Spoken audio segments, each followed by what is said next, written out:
नामुदुन सल्ली अला रसूलिल करीम अम्माबाद फ़ाउज़ बिल्लाहि मिनश्शैतानिर्रजीम बिस्मिल्लाहिर्रहमानिर्रहीम अस्सलामु अलैकुम वरहमतुल्लाहि वबरकातुहू। मैं हूँ कि आसिफ़ अली राव। आज का जो मौज़ू हम तरतीब दे रहे हैं वो है काकड़ा सिंगी, जिसको गाल्स पिस्टाकिया कहा जाता है इंग्लिश में।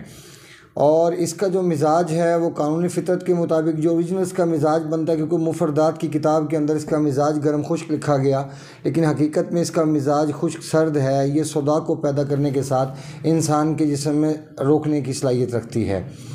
नए आने वाले दोस्तों से गुजारिश है कि चैनल को सब्सक्राइब करें, बेल आइकन को प्रेस करें, कमेंट सेक्शन में अपनी राय से ज़रूर आगाह करें ताकि ऐसी इन्फॉर्मेटिव वीडियो अब तक मुसलसल पहुँचती रहें। गाल्स पिस्टाकिया, जिसको हम काकड़ा सिंगी कहते हैं, हमारी तिब्बी ज़ुबान में काकड़ा सिंगी कहा जाता है। ये एक लकड़ी होती है, लकड़ी के जैसे छिलके नहीं होते, जैसे हमारे अक्सर दरख्तों के ऊपर से छिलके निकलते हैं, ये सेम उसी तरह के छिलके होते हैं। और इसका जो मिजाज है वो खुश्क सर्द है, यानी तिब्बी नुक्ता नज़र से देखें, नज़रिया मुफरज़ा के मुताबिक तो इसका मिजाज खुश्क सर्द उज़लाती असाबी है, यानी खुश्की पैदा करने के साथ साथ बॉडी में स्टॉक करती है। लेकिन अक्सर जगह गलतफहमी पाई जाती है कि मुफरदात की किताब के अंदर इसका मिजाज गर्म खुश्क लिखा गया, लेकिन जब हम तजर्बात की भट्टी से इन चीज़ों को गुजारा तो वहाँ से नताइज क्या निकले कि इसका ताल्लुक़ इंसान के दिल के साथ है, ना कि इंसान के जिगर के साथ, गुद्दत के साथ।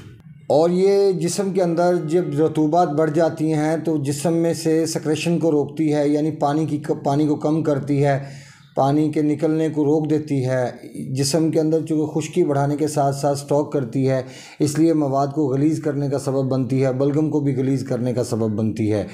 बहुत सारी जगहें जहाँ पे इसका इस्तेमाल किया जा सकता है, जैसे लिकोरिया है, असाबी लिकोरिया, जो रतूबात की ज़्यादती की वजह से हमारे सामने आता है, या बलगमी दमा है, ऐसी कंडीशन में भी इसका इस्तेमाल करवाया जा सकता है। और इसके अलावा जो काली खांसी जैसे मसाइल हैं, काली खांसी के अंदर इसका पाउडर अगर करके और इसको शहद के अंदर थोड़ा सा गर्म करके शहद को उसमें मिलाकर चटाया जाए, और मुसलसल याद रखें कि 2-4 दिन के अमल से नताइज नहीं निकलते, जब तक कि उसके नताइज मुकम्मल तौर पर ना निकलें इसका इस्तेमाल जारी रखना चाहिए। क्योंकि काली खांसी की जो वजूहात बनती हैं वो असाबी रतूबात बनती हैं, और असाबी रतूबात की ज़्यादती काली खांसी को पैदा करने का सबब बनती है। और इसकी वजह ये होती है कि जब असाबी रतूबात बढ़ जाती हैं तो हमारा दिल तस्कीन की हालत में चला जाता है और हमारा जिगर तहलील की हालत में चला जाता है। जब जहाँ पे तहलील होती है उसकी वर्किंग मुकम्मल तौर पे डिस्टर्ब हो जाती है, और जहाँ पे तस्कीन होती है वहाँ की वर्किंग ना होने के बराबर होती है। असाबी रतूबात जब बढ़ जाएं तो इंसान के असाब पे डायरेक्ट दबाव बढ़ता है, और उसके बाद जो तस्कीन होती है वो इंसान के मस्कुलर सिस्टम पे चली जाती है, और तहलील इंसान के एपिथेलियल सिस्टम पे होती है। तो जैसे जैसे इसका इस्तेमाल होता चला जाएगा और मस्कुलर सिस्टम दबाव में आता चला जाएगा, दिल गर्म होता चला जाएगा, तो दिल का गर्म होना ही काली खांसी के ख़िलाफ़ एक अहम चीज़ है कि जो अगर दिल को गर्म कर लिया जाए तो वो यकीनन हमारे जिस्म में से रतूबात को कम करने का सबब बनेगा, और रतूबात का कम होना ही काली खांसी के लिए बड़ा इफ़ेक्टिव होगा, क्योंकि रतूबात की ज़्यादती काली खांसी को पैदा करने का सबब बनती है। इसलिए आप अक्सर व बेशतर देखेंगे कभी भी गर्मियों के अंदर काली खांसी की शुरुआत नहीं होगी। काली खांसी की शुरुआत होगी ज़्यादातर ठंडे मौसम में या ठंड से होगी, या ऐसी चीज़ों का इस्तेमाल बच्चे को करवाया जाए कि जो जिनमें मिठास ज़्यादा हो या ठंडक हो। एक वो मोहब्बत दिखाई जाती है, तो उस मोहब्बत के ज़रिए अगर ठंडी चीज़ों का इस्तेमाल बच्चे को करवा रही है, या वालदा उसकी अगर ठंडी चीज़ों का इस्तेमाल करती है जिसमें रतूबात ज़्यादा हैं, तो भी बच्चे के ऊपर उसके असरात पहुँच सकते हैं।